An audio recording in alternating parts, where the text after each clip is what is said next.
Hello दोस्तों, एक बार फिर से स्वागत है आपका आरंभ स्टडी पॉइंट में। आज हम पढ़ेंगे क्लास 6 का यह अंतिमवां चैप्टर है, 16वां चैप्टर कचरा संग्रहण एवं निपटान। कचरा का हम संग्रहण करते हैं और उसका निपटान कैसे करते हैं, इसके बारे में भी यहाँ पर बताया जाएगा। तो चलिए शुरू करते हैं इसके बारे में।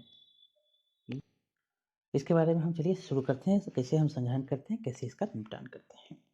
लिखा गया है कि हम अपने घरों, विद्यालयों, दुकानों एवं कार्यालयों से प्रतिदिन अत्यधिक मात्रा में वायु में कूड़ा कचरा बाहर फेंकते हैं। अनाज, दालें, बिस्कुट, दूध अथवा तेल जिन्हें हम दुकानों से खरीदते हैं, प्रायः प्लास्टिक की थैलियों अथवा टिनों में पैक होते हैं। पैकिंग की ये सभी वस्तुएं कचरे में फेंक दी जाती है। कभी कभी हम कुछ ऐसी वस्तुएं भी खरीद लेते हैं जिनका वास्तव में बहुत कम उपयोग होता है और प्रायः हम उन्हें कचरे में फेंक देते हैं। आप ये सब काम करते हैं। तो चलिए, अपने दैनिक क्रियाकलापों में हम अत्यधिक कचरा उत्पन्न करते रहते हैं। हम प्रायः सार्वजनिक स्थलों पर बसों अथवा रेलगाड़ियों में मूंगफली खाने के बाद इसके छील के फेंक देते हैं। बस से उतरने के बाद हम टिकट को वहीं फेंक देते हैं। कोई बच्चा केवल खेल के लिए ही खेल के लिए ही पेंसिल छीलता जाता है। यदि हम अपनी नोटबुक में कुछ गलत लिख लेते हैं अथवा उस पर स्याही फेर दी जाती है, तो पेज फाड़कर फेंक देते हैं। इसके साथ-साथ हम कई घरेलू अपशिष्ट जैसे टूटे खिलौने, पुराने कपड़े, जूते और चप्पल बाहर फेंक देते हैं। ये सब आप दैनिक जीवन में करते हैं। यदि हमारे घरों एवं आसपास से यह कूड़ा न हटाया जाए तो क्या होगा? आपके विचार में यह हमें जो है आपके विचार से यह हमें कैसे हानि पहुंचा सकता है? यह सफाई कर्मचारी कूड़ेदान से इस कूड़े को ले जाते हैं, तो यह कूड़ा कहाँ जाता है एवं फिर इसका क्या होता है? क्या यह संभव है कि यह सारा का सारा कचरा कुछ ऐसे पदार्थों में बदल दिया जाए जिससे हमें कोई हानि ना हो? क्या हम इस दिशा में किसी प्रकार के कुछ अपना योगदान दे सकते हैं? इस अध्याय में हम इन प्रश्नों के उत्तर खोजने का प्रयास करेंगे। पहेली और बूझों के विद्यालयों के बच्चों ने कचरे का निपटान नामक एक परियोजना प्रारंभ की। इस परियोजना से उन्होंने जो सीखा, उनमें से कुछ बातों की चर्चा हम इसमें करेंगे। यहाँ पर देख सकते हैं, एक कदम स्वच्छता की, और ये बहुत बार क्वेश्चन पूछे गए हैं। आपको गांधी जी की जयंती के अवसर पर ये बताया गया है। ये गांधी जी की 150वीं जयंती पे 2014 में जो है भारत का स्वच्छता अभियान शुरू किया गया था। स्वच्छ भारत अभियान जो है शुरू किया गया था। ये बहुत बार क्वेश्चन पूछा गया है। आपको डेट भी पूछ लेता है और किसके उपलक्ष्य में ये शुरू किया गया था ये भी पूछ लेता है, कब शुरू किया गया ये भी पूछ लेता है। तो याद रखना है, आप यहाँ पर याद रखना है आपको कि भारत के प्रधानमंत्री ने, मोदी जी ने 2 अक्टूबर 2014 को स्वच्छ भारत अभियान का शुभारंभ किया था।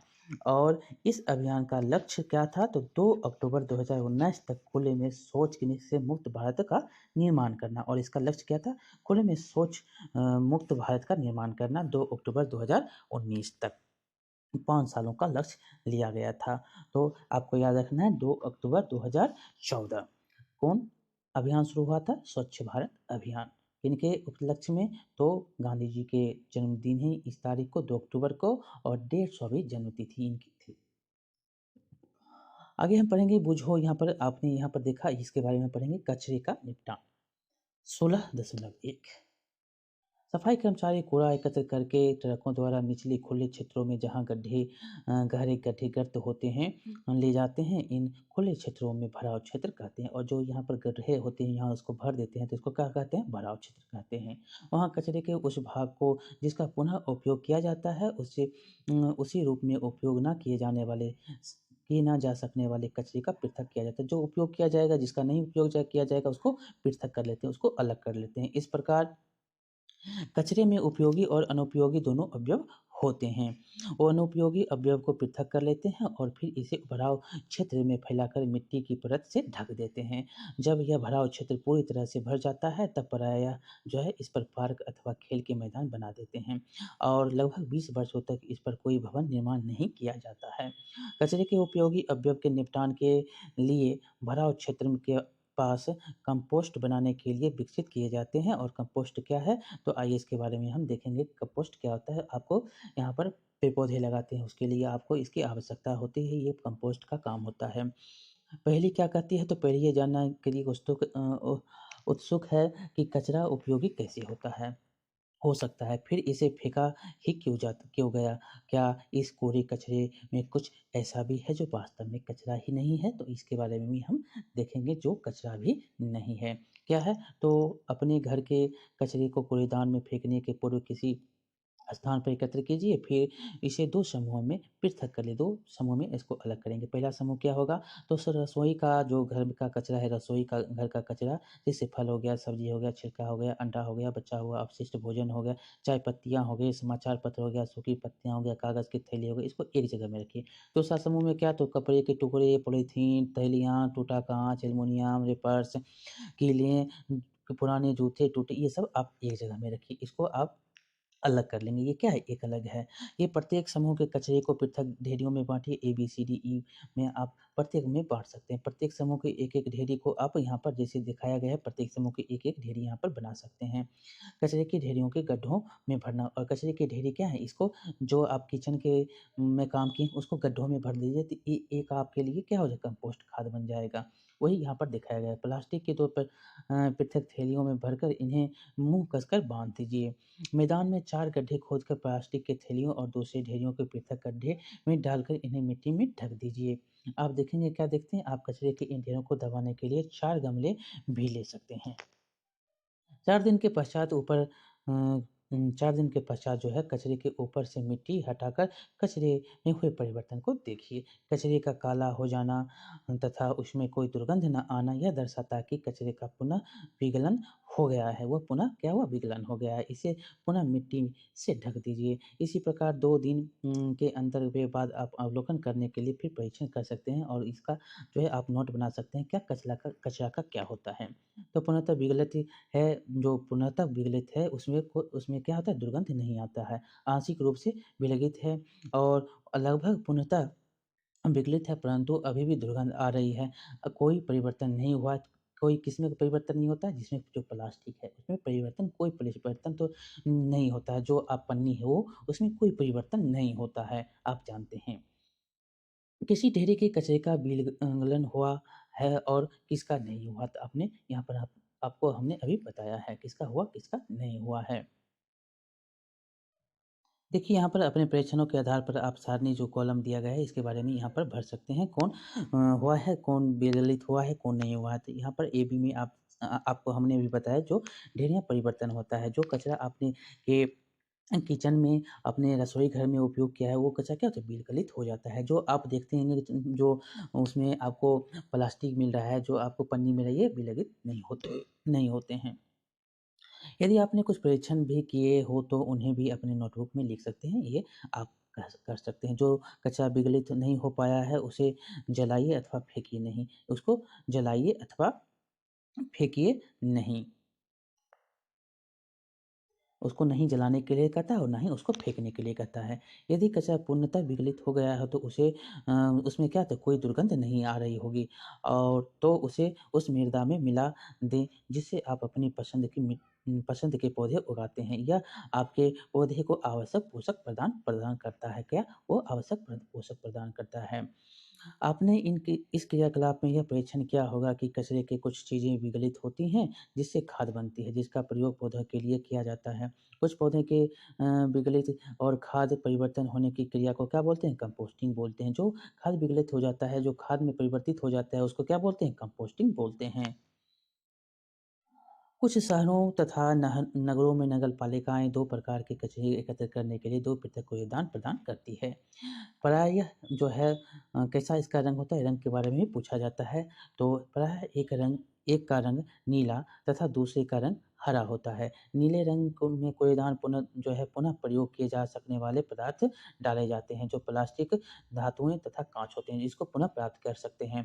क्या आपने यह ध्यान दिया कि ये वही पदार्थ हैं जो कूड़े के ढेर में विघटित नहीं हुए हैं। कूड़े हरे कूड़ेदान रसोई तथा अन्य पादप तथा जंतु अपशिष्ट को एकत्र करने के लिए होते हैं। आपने यह नोट किया होगा कि इस प्रकार के अपशिष्ट मिट्टी में दबाने से क्या होता है? पूर्णतः विगलित हो जाती है। और अब तो आप समझ गए ही होंगे कि क्रियाकलाप 1 में दिए गए अनुसार जो है कचरे को आप फेंकने से पहले 2 समूह का पृथक करना क्यों आवश्यक है। आगे है कि क्या आपने सड़कों के किनारे सूखी पत्तियों के कचरे के ढेर देखे हैं? बहुधा इसे जला देते हैं। प्रायः किसान भी कटाई के पश्चात खेतों में सूखी पत्तियां फसली पादपों को अपशिष्ट तथा भूसे जैसे अपशिष्टों को रहे हैं। इन्हें जलाने पर स्वास्थ्य के लिए क्या होता है? हानिकारक होता है। ये गैसें और धुआं उत्पन्न करता है और हमारे स्वास्थ्य के लिए हानिकारक होता है। हमें इस पद्धति को समाप्त करने का प्रयास करना चाहिए। क्या होता है तो इन अपशिष्टों को उपयोगी कंपोस्ट में परिवर्तित किया जा सकता है। यहाँ पर देख सकते हैं कि कैसे जलाया गया है, पत्तियों को जलाते हैं। कचरे का निपटान देखिए क्या होगा, तो परियोजना की अवधि में पहेली तथा बूझो द्वारा नोट का परीक्षण करके यहाँ पर विचार कर सकते हैं किस प्रकार से इसको किया जा सकता है। इस प्रकार आप कर सकते हैं कचरे का निपटान। बुझो ने अपने नोटबुक में लिखा पत्तियों को ना जलाएं, आप इनके धुएं को सहन नहीं कर सक पाएंगे। क्या होता है, इससे गैस निकलते हैं, इसके धुएं से आप बीमार हो जाते हैं। पहले ने अपनी नोटबुक में लिखा सरकार ने पत्तियों को जलाना चोरी क्यों नहीं माना। ये आप बता सकते हैं सरकार ने ऐसा क्यों नहीं किया। ये जो है सोचने वाली बात है। आगे है वास्तव में चोरी नहीं, उसका अभिप्राय गैर कानूनी अथवा अपराध से था। वह चाहती थी कि सरकार पत्तियों और दूसरे पादप अपशिष्टों को जलाने से रोकने के लिए कानून बनाए। ठीक, ये आपका हो गया। और आगे है वर्मी कंपोस्ट, कैसे इसका निर्माण कैसे होता है, इनके बारे में हम पढ़ेंगे। देखिए, वर्मी कंपोस्ट के बारे में हम जो पढ़ेंगे उसमें क्या लिखा गया है कि हम पौधों को कंपोस्ट देकर उनके मित्र बन सकते हैं। कंपोस्ट उनको देकर क्या कर सकते हैं, उनका मित्र आप बन सकते हैं। कंपोस्ट बनाकर हम सब अपने भी बहुत अच्छे मित्र बन जाएंगे। मित्रों के विषय में बात करते समय क्या आप यह जानते हैं कि केंचुए किसानों के मित्र कहे जाते हैं? क्या कहे जाते हैं, तो केंचुए किसानों के मित्र कहे जाते हैं। ये क्वेश्चन पूछा गया है। आइए यह पता लगाएं कि केंचुए की एक प्रजाति लाल केंचुआ कंपोस्टिंग में कैसे उपयोगी होता है।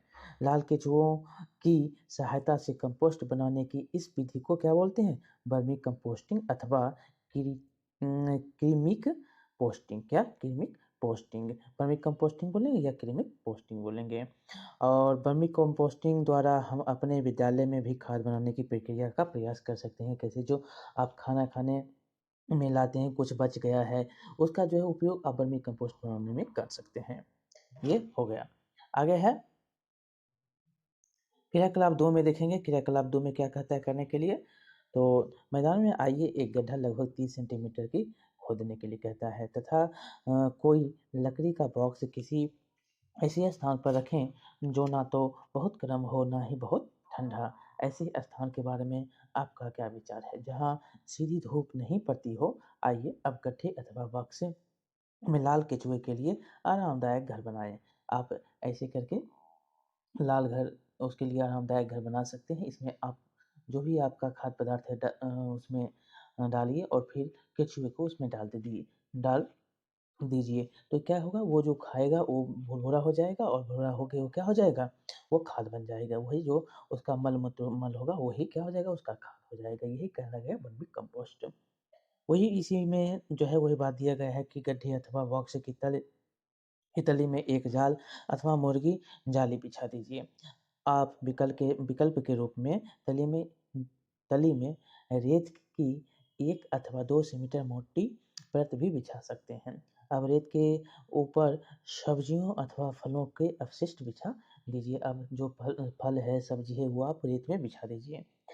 आप हरी पत्तियां, पौधे की सूखी डंडियों के टुकड़े, भूसा अथवा समाचार पत्र की 1 इंच चौड़ी पट्टियां काटकर उन्हें रेत अथवा जाली के ऊपर बिछा सकते हैं। आप अपनी नोटबुक के बेकार गत्ते को काटकर भी पट्टियां बना सकते हैं, परंतु चमकीले प्लास्टिक वाले कागज एवं कार्टन का प्रयोग ना करें। इसका जो है आप प्रयोग नहीं करेंगे, जो चमकीला प्लास्टिक का कार्टन ये सब होगा ये नहीं गलता है। आप जानते हैं, रेत अथवा तार की जाली पर सूखी गोबर को बिछाया जा सकता है। कुछ जल छिड़क कर इस परत को नम बनाइए। ध्यान रहे कि जल इतना अधिक ना हो कि वह बहने लगे। वैसा भी आप जल न दे दे कि क्या हो, वो बढ़ने लगे। ये बहना नहीं चाहिए। ठीक, अपशिष्ट की परत को दबाए दबाइए नहीं, इसे पोला ही रहने दीजिए ताकि इस परत में पर्याप्त मात्रा में वायु एवं नमी बनी रहे। यहाँ पर देख सकते हैं कैसे लाल केचुए आपको यहाँ पर दिख रहे हैं। अब आपका गड्ढा लाल केंचुए के स्वागत के लिए क्या हुआ तैयार हो गया। कुछ लाल केंचुए खेद कर इन्हें अपने गड्ढे में रखिए। अब इन्हें जूट की बोरी, पुरानी चादर अथवा घास के हल्के से ढक दीजिए। अब इसको क्या करना है, इसको ढक देना है। जैसे आप बना लिया है उसमें फल सब्जी दो दो 1 से 2 सेंटीमीटर आप रेत इसमें डाल दिए हैं और फल सब्जी फिर डाल दिए हैं। अब क्या किए उसको बोरा से ढक दिए हैं उसके केचुए देकर। अब जो है क्या करेंगे, तो इसको 2-4 दिन बाद देखेंगे जो जूट की बोरी या चादर से क्या किए हैं इसको अब ढक दिए हैं। तो अब इसको हम देखेंगे तो वो भोजन के रूप में आप वो केचुआ जो है, जो आप फल सब्जी दिए हैं, क्या वो करेगा, वो भोजन करेगा, वो उसी का भोजन होगा। आगे है कि आपके लाल केचुए को भोजन चाहिए। आप इन्हें फल तथा सब्जियों के अपशिष्ट, कॉफ़ी तथा चाय छानने की बची हुई पत्तियां तथा खेत एवं बगीचों के खरपतवार दे सकते हैं। इन गड्ढे में इस भोजन को लगभग 2 से 3 सेंटीमीटर गहराई में हवा कर रखना अच्छा हो सकता है।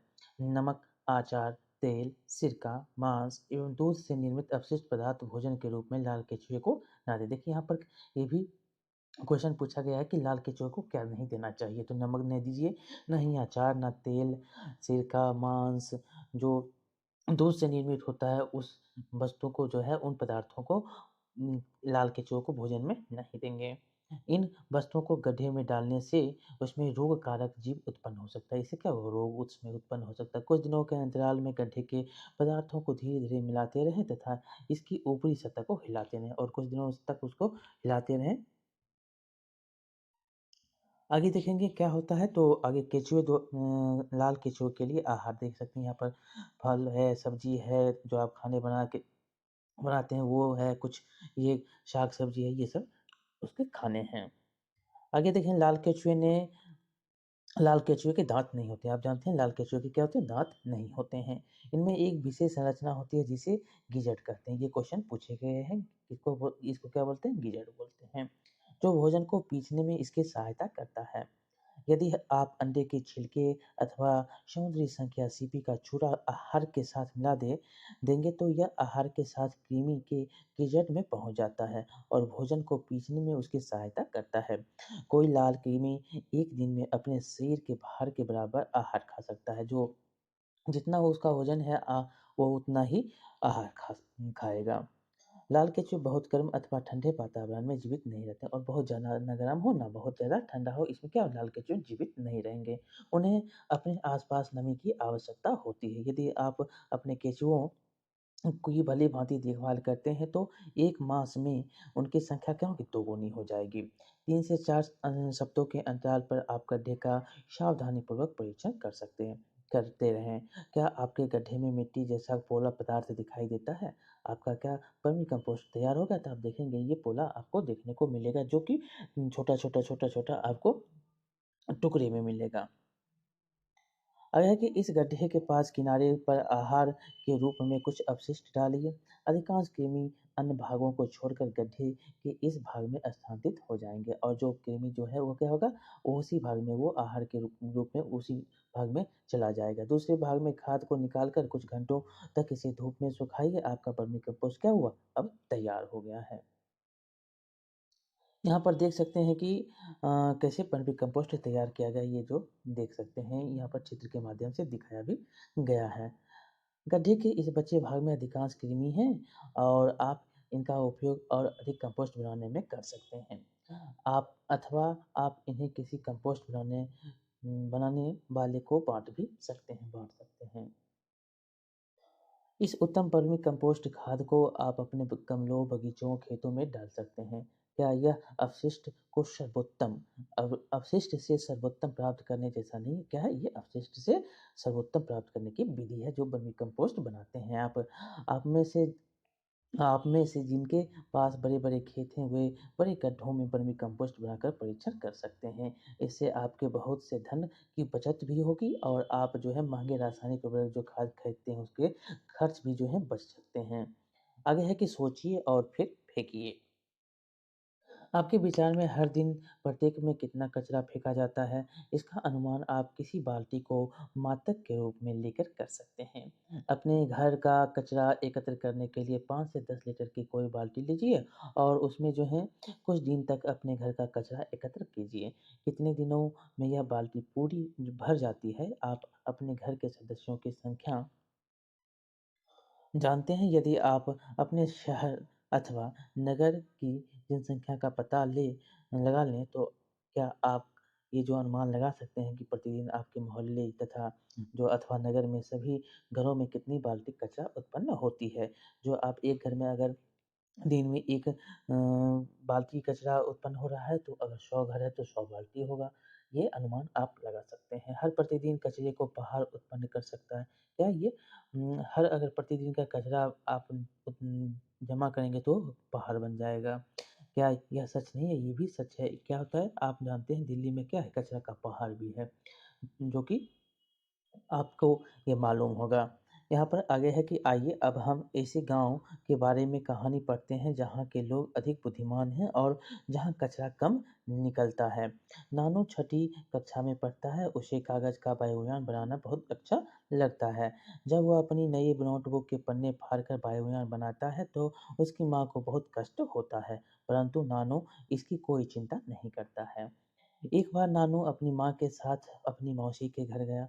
वहाँ वह अपने मौसेरे भाई श्याम द्वारा बनाई विभिन्न चीज़ों को देखकर आश्चर्यचकित हो गया। उसने पुराने चार्टों के फाइलें बनाई हुई थी। क्या हुए? पुराने चार्ट जो थे उससे फाइलें बनाई हुई थी। पेंसिल की छीलन से कम बधाई कार्डों पर फूल, पुराने कपड़ों से चटाई, पॉलीथीन की थैलियों से जो है थैलियों से टोकरी आदि को देखकर नानू क्या हुआ? आश्चर्यचकित रह गया। श्याम ने तो विवाह के निमंत्रण पत्रों में एक डायरी भी बना रखी थी। एक दिन प्रातः नानू अपनी नानी को ढूंढता हुआ पहुंचा तो उसने देखा कि उसकी नानी एक टोकरी के ऊपर एक गाढ़ी लुगदी पर लेप कर रही थी। नानू ने पूछा, नानी, आप क्या कर रही हैं? यह लेप क्या है? यह कागज की लुगदी है। इस लेप को मैंने चिकनी मिट्टी एवं कागज से तैयार किया है तथा इसमें मैंने कुछ धान की भूसी भी मिलाई है, नानी ने उत्तर दिया। परंतु इसे आप टोकरी पर क्यों लगा रही हैं? नानू ने पूछा। तो नानी ने उत्तर क्या दिया? तो इसे पक्की और टिकाऊ बनाने के लिए ये टोकरी पर लगाए गए हैं। क्या तुम इसे मुझसे सीखना चाहोगे? ये नानी कहती है। नानू को इसमें कोई रुचि नहीं थी और वह खेलने के लिए बाहर भाग गया। वह तो केवल कागज फाड़-फाड़ कर वायुयान बनाने में रुचि रखता था। वास्तव में उसने श्याम की फाइलों से भी कागज फाड़ने शुरू कर दिए। श्याम ने नानू द्वारा वायुयान बनाने के उपयोग हुए सभी कागजों को एकत्र कर लिया था और वह सोच रहा था कि नानू के साथ क्या व्यवहार किया जाए कि वह किसी की भी कोई बात सुनता तक नहीं था। कुछ दिनों बाद नानू का जन्मदिन आने वाला था। श्याम ने नानू के मित्रों को निमंत्रण देने की योजना बनाता है। नानू ने अपनी मिट्टी की गुल्लक से कुछ पैसे निकाले और बाजार गया। उसने अपने मित्रों के लिए कागज के कुछ हैट खरीदे। उसने दुकानदार से उन्हें एक पॉलीथीन की थैली में रखने को कहा। दुकानदार ने उसे पॉलीथीन की थैली में न देकर कागज की थैली में दी। नानू ने बहुत सी चीज़ों जैसे टॉफ़ियाँ और बिस्कुट भी खरीदे। उसे इस इन सभी चीज़ों को लेकर चलना मुश्किल लगने लगा, परंतु कोई भी दुकानदार उसे पॉलीथीन की थैलियाँ देने को तैयार नहीं था। घर से चलते समय शाम ने उसे कपड़े का थैला ले जाने को कहा था। अब उसे उसकी बात ना मानने की बात जो है दुखी अब हो रहा है। वो ना माना बात इसलिए हुआ क्या दुःख है, उसको दुःख हुआ। किसी प्रकार वह अपनी सभी वस्तुओं को साथ लेकर घर पहुँच गया। नानू ने मित्रों नानू के मित्रों ने जन्मदिन पर दावत खाई और बहुत से खेल-खिलौने जो है खेल-खेल कर पार्टी का भरपूर आनंद लिया। आगे यहाँ पर देख सकते हैं जो कैसे वो थैलियों से अपने सामान को भारी वस्तुओं जो भारी थैली है उसको नानू ला रहा है। उसके न सभी मित्रों ने नानू द्वारा खरीदे गए चमकीले कागज के हैट पहने। श्याम ने नानू के मित्रों के लिए कागज की लुगदी से सुंदर मुखौटे बनाए। उसने नानू के लिए भी एक विशेष उपहार बनाया, एक फोटो फ्रेम तथा बधाई का सुंदर कार्ड, यह सब उसने नानू द्वारा फेंके गए कागजों की लुंगी से बनाए थे। यह नानू के लिए एक नया अनुभव था। उसके सभी मित्र अपने मुखौटों के साथ अपने घर चले गए। नानू बड़ा उत्तेजित था और वह अपना भोजन शीघ्र समाप्त करके अपना उपहार देखना चाहता था। आगे कि विद्यालय की छुट्टियां समाप्त होने के पश्चात नानू घर वापस आ गया। उसका उसका शहर श्याम के गांव से कितना अलग है। वह गांव स्वच्छ एवं साफ सुथरा था, इसीलिए वहां कचरा बीनने वाले भी नहीं होते थे। परंतु अब उसने कचरा बीनने वाले बच्चों को घर के आसपास कचरा बीनते हुए देखकर नाक भाव चढ़ता चढ़ाना छोड़ दिया था। आपने भी अपने घर के आसपास एवं दूसरे स्थानों पर कुछ बच्चों को कचरा बीनते देखा होगा।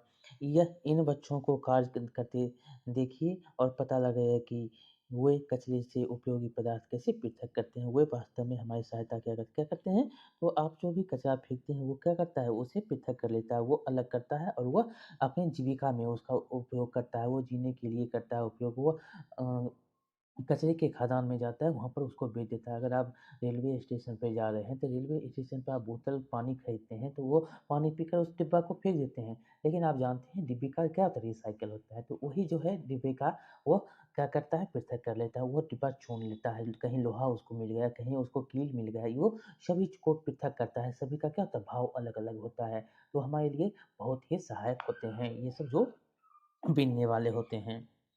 कचरा बीनने वाले किसी बच्चे से बात करके यह पता लगाइए वे एकत्र किए गए इस कचरे का क्या करते हैं, वे इन्हें कहाँ ले जाते हैं। आपको हमने ये बात बताई अभी।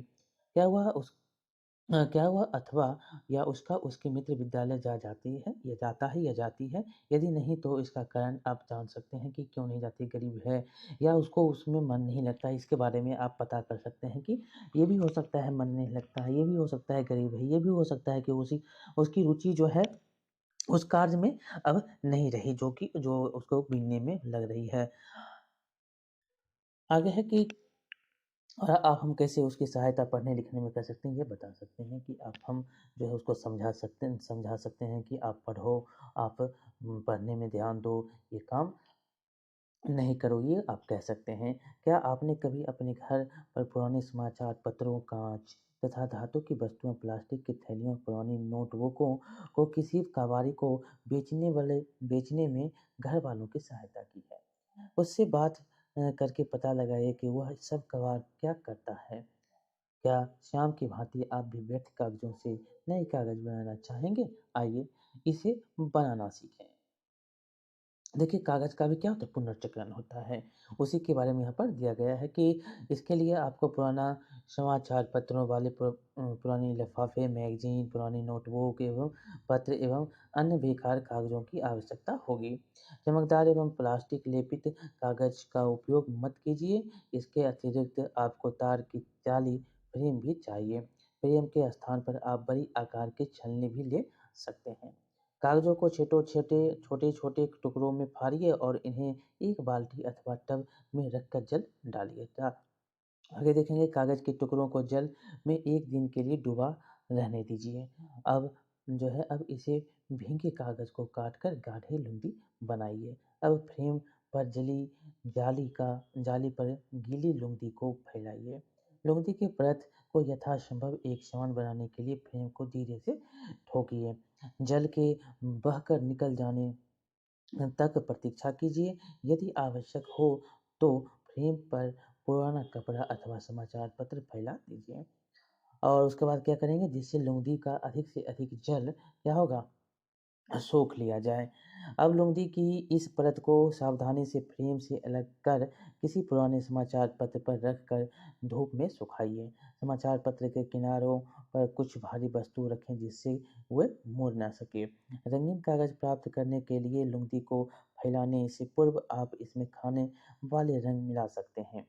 इसके अतिरिक्त फ्रेम पर लुगदी फैलाने से पूर्व आप इससे सूखी पत्तियों, फूलों की पंखुड़ियों तथा रंगीन कागज के टुकड़े भी मिला सकते हैं।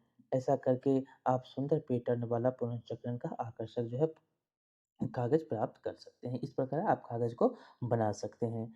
जैसे हमने कागज़ का पुनर्चक्रण किया, वैसे ही हर वस्तु का पुनर्चक्रण कर सकते हैं, जैसे प्लास्टिक हो गया। यहाँ पर देखिए प्लास्टिक के बारे में भी दिया गया है, प्लास्टिक वरदान है या अभिशाप है। कुछ प्रकार के प्लास्टिक का पुनर्चक्रण किया जा सकता है, परंतु सभी प्रकार के प्लास्टिक का क्या होता है पुनर्चक्रण नहीं किया जा सकता है। क्या आपने क्रियाकलाप एक में देखा कि यह नोट किया गया था कि पॉलीथीन और थैलियाँ एवं कुछ प्लास्टिक विगलित नहीं होती है। अब आप सरलता से समझ सकते हैं कि पॉलीथीन की थैलियों का निपटान एक बड़ी क्या समस्या क्यों है। हमें प्लास्टिक के बिना अपने जीवन की कल्पना करना क्या होता है कठिन हो सकता है। क्या आप प्लास्टिक से बनी कुछ ऐसी वस्तुओं के नामों के बता सकते हैं, सूची बता सकते हैं जिन्हें आप प्रयोग करते हैं? जैसे खिलौना हो गया, जूता, थैला, पेन, कंघा, दाँत की ब्रूश, बाल्टी, बोतल, जल पाइप। कुछ ऐसी वस्तुएँ जो हैं बहुत ही लंबी हो सकती हैं। ये सूची आप अगर आप देखेंगे तो बहुत लंबा हो सकता है। इन्हीं के बारे में यहाँ पर बताया गया है। ये आप जानते हैं कि प्लास्टिक का उपयोग आपके लिए कितना ज़रूरी है, महत्वपूर्ण है। क्या आप प्लास्टिक से बने हुए बस, कार, रेडियो, टेलीविज़न, रेफ्रिजरेटर और स्कूटर के कुछ भाग के नाम बता सकते हैं? ये आप जो देखते हैं रेडियो के मुख्य भाग होते हैं, जो कार के होते हैं, जो बस के होते हैं। आगे है कि प्लास्टिक का उपयोग संभवतः स्वयं कोई विशेष समस्या उत्पन्न नहीं करता। सामान्य समस्या तब उत्पन्न होती है जब इसका अधिकाधिक उपयोग करते हैं तथा अपशिष्ट प्लास्टिक के निपटान से अनजान होकर उसकी उपेक्षा करते हैं। आज हमारे चारों ओर यही हो रहा है क्या और यही हो रहा है। यद्यपि हम उसके दुष्प्रभावों से परिचित हैं। परिचित भी हो सकता है, परिचित हैं और फिर भी ये हो सकता है कि हम उसके उत्तरदायित्व को समझ नहीं पा रहे हैं। हम प्रायः प्लास्टिक की थैलियों का उपयोग पके हुए भोजन के संग्रहण के लिए करते हैं। प्रायः ये थैलियाँ खाने की वस्तुओं को रखने के योग्य नहीं होती है। इन थैलियों में पैक किए भोजन को खाना हमारे स्वास्थ्य के लिए हानिकारक हो सकता है। प्रायः दुकानदार प्लास्टिक की ऐसी थैलियों का उपयोग करते हैं जिनका इससे पूर्व किसी अन्य कार्य में उपयोग नहीं किया जा चुका है, नहीं उसका हो चुका है, नहीं होता है और इसी का उपयोग होता है, वो दुकानदार करते हैं। कभी-कभी कचरा बीनने वालों द्वारा एकत्र की गई प्लास्टिक की थैलियों को धोकर फिर उपयोग किया जाता है और इसका जो है फिर से उपयोग कर लिया जाता है। इस प्रकार की पुनर्चक्रण वाले प्लास्टिक की थैलियों में खाद्य पदार्थों को रखना क्या है हानिकारक हो सकता है, इससे आप बीमार हो सकते हैं। खाद्य पदार्थों के संग्रहण के लिए हमें इस कार्य के लिए अनुमोदित प्लास्टिक की थैलियों के उपयोग के लिए क्या है आग्रह करना चाहिए। सभी प्रकार के प्लास्टिक गर्म करने अथवा जलाने पर हानिकारक गैस मुक्त करते हैं। ये गैसें बहुत ही स्वास्थ्य के लिए क्या समस्याएं हैं और जिससे मानवों को क्या होता है कैंसर भी होता है। कैंसर से ये संबंधित होता है। कैंसर ये उत्पन्न कर सकती है। सरकार द्वारा क्या है सरकार द्वारा भी जो है सरकार ने भी प्लास्टिक के पुनर्चक्रण के लिए आवश्यक दिशा निर्देश दिए हैं। यहाँ पर पहले के बारे में बताया पहले यह सुझाव है कि विषैले पदार्थों के संग्रहण के लिए उपयोग किए जाने वाले पात्रों का पुनर्चक्रण पृथक के रूप में किया जाना चाहिए तथा इस पुनर्चक्रित प्लास्टिक का उपयोग प्लास्टिक के थैलियों के निर्माण में नहीं हो सकता। आगे क्या आपने देखा कि लोग प्राय अपने घर के कचरे को प्लास्टिक के थैलियों में भरकर क्या करते हैं फेंक देते हैं। और गली मोहल्ले के आवारा पशु भोजन की खोज में इन थैलियों को देखते हैं और क्या करते हैं वो पराया जो थैला है उसको वो निगल प्लास्टिक की थैली को भी वो निगल जाते हैं। कभी-कभी तो इस कारण उसकी मृत्यु भी हो जाती है। सड़कों पर अन्य स्थानों पर असावधानी पूर्वक फेंकी गई ये प्लास्टिक की थैलियाँ बहुधा बहकर नालों में आकर सीवर प्रणाली में पहुँच जाती है और फलस्वरूप हमें नाले क्या होते हैं अवरुद्ध हो जाते हैं और गंदा जल सड़कों पर फैलने लगता है। भारी वर्षा के समय तो बाढ़ जैसी स्थिति हो जाती है। प्लास्टिक का अंधाधुंध उपयोग अत्यधिक हानि पहुंचा सकता है। प्लास्टिक के अति उपयोग के न्यूनतम करने के लिए हम क्या कर सकते हैं तथा इसके कचरे के निपटान के लिए हमें क्या करना चाहिए? तो पहला देखिए 10 नियम आपको बताए गए हैं। हम प्लास्टिक की थैलियों का कम से कम उपयोग करें। जहाँ भी संभव हो बिना किसी दुष्प्रभावों के हम इन थैलियों का पुनः उपयोग करें। दुकानदारों के से कागज़ के थैले उपयोग करने के लिए आग्रह करें और खरीदारी के लिए बाज़ार जाते समय हम जो है कपड़े और तथा जूट का थैला लेकर जाएँ। हम खाद्य पदार्थों के संग्रहण के लिए प्लास्टिक की थैलियों का उपयोग ना करें। और दिया गया है निर्देश जो हम उपयोग के पश्चात प्लास्टिक की थैलियों को इधर-उधर ना फेंकें। हम प्लास्टिक की थैलियाँ और अन्य प्लास्टिक की वस्तुओं को भी कभी ना जलाएँ। हम कचरे को प्लास्टिक की थैलियों में ना भरकर जो है में ना भरें और बाहर ना फेंकें। हम वर्मी कंपोस्ट का उपयोग कर रसोई के अपशिष्ट और विवेकपूर्ण निपटान करें। हम कागज़ पुनर्चक्रित करें। हम कागज़ के दोनों ओर लिखें। रफ़ कार्य के लिए स्लेट का प्रयोग करें। अभ्यास पुस्तिका में बिना लिखे छोटे कागज़ों को रफ़ काज के लिए उपयोग नहीं करेंगे आप। जो बिना छुटा हुआ है, जो उत्तर पुस्तिका में लिखे हुए कागज़ों को रफ़ कार्य के लिए आप उपयोग कर सकते हैं, जो छुटा हुआ है। 10वां कि हम अपने परिवार, मित्रों एवं अन्य व्यक्तियों को विभिन्न प्रकार के अपशिष्टों के निपटान के लिए उचित आचरणों का पालन करने के लिए प्रेरित करें। प्लास्टिक के कागज़ से ज़्यादा उपयोग को कम करने के तरीकों के बारे में सोचिए तथा चर्चा करिए। हमारे जानने और सोचने योग सबसे महत्वपूर्ण बात यह है कि हम जितना अधिक कचरा पैदा करेंगे, उससे छुटकारा पाने में हमें उतनी ही अधिक कठिनाई होगी। ये चैप्टर आपको जो है कचरे के बारे में था और यहाँ से आपको वर्मी कंपोस्ट, पुनर्चक्रण, कंपोस्ट, भराव क्षेत्र, कचरा, अपशिष्ट के बारे में पढ़ने को मिला। ये प्रमुख शब्द आपको यहाँ पर देखने को मिला। सारांश को भी देख लेते हैं। तो सारांश क्या है? तो भराव क्षेत्र वह स्थान है जहाँ शहर अथवा नहर के कचरे को एकत्र करके बाँटा जाता है। कालांतर इस क्षेत्र में पार्क बना देते हैं। आगे है कि रसोई घर के अपशिष्ट सहित पौधे तथा जंतु अपशिष्टों को खाद में परिवर्तित करना अब कंपोस्टिंग कहलाता है। रसोई घर के कचरे को कृमि तथा लाल केंचुओं द्वारा कंपोस्ट में परिवर्तित करना क्या कहलाता है? वर्मी कंपोस्टिंग कहलाता है। और कागज का पुनर्चक्रण संभव है तथा पुनर्चक्रण द्वारा बने कागज के से उपयोगी चीजें बनाई जा सकती है। कंपोस्टिंग द्वारा प्लास्टिक को कम हानिकारक पदार्थों में परिवर्तित करना संभव नहीं है। हमें कम से कम जो है अपशिष्ट उत्पन्न करने की आवश्यकता है। हमें अपने चारों ओर कचरे की बढ़ती मात्रा को निपटने के उपाय खोजने चाहिए। ये आपको सारांश हो गए। यहाँ पर कुछ जो है क्वेश्चन दिए गए हैं जो बहुत ही इजी हैं, ये आप बना लेंगे। तो चलिए, ये चैप्टर आपको कैसे लगा आप बताएंगे। अच्छा लगा हो लाइक करेंगे, शेयर करेंगे, सब्सक्राइब करना नहीं भूलेंगे।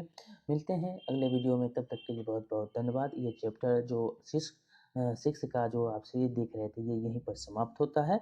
अब हम 7 का शुरू करेंगे और राजनीति जो 6 से शुरू होता है, राजनीतिक विज्ञान, वो भी हम स्टार्ट जल्द से जल्द करेंगे, वो भी हम समाप्त करेंगे। एनसीईआरटी सीरीज जो है, एनसीईआरटी सीरीज हम जल्द से जल्द समाप्त करेंगे। तो चलिए मिलते हैं अगले विषय, अगले सब्जेक्ट और जो है अगले अध्याय में। बहुत बहुत धन्यवाद।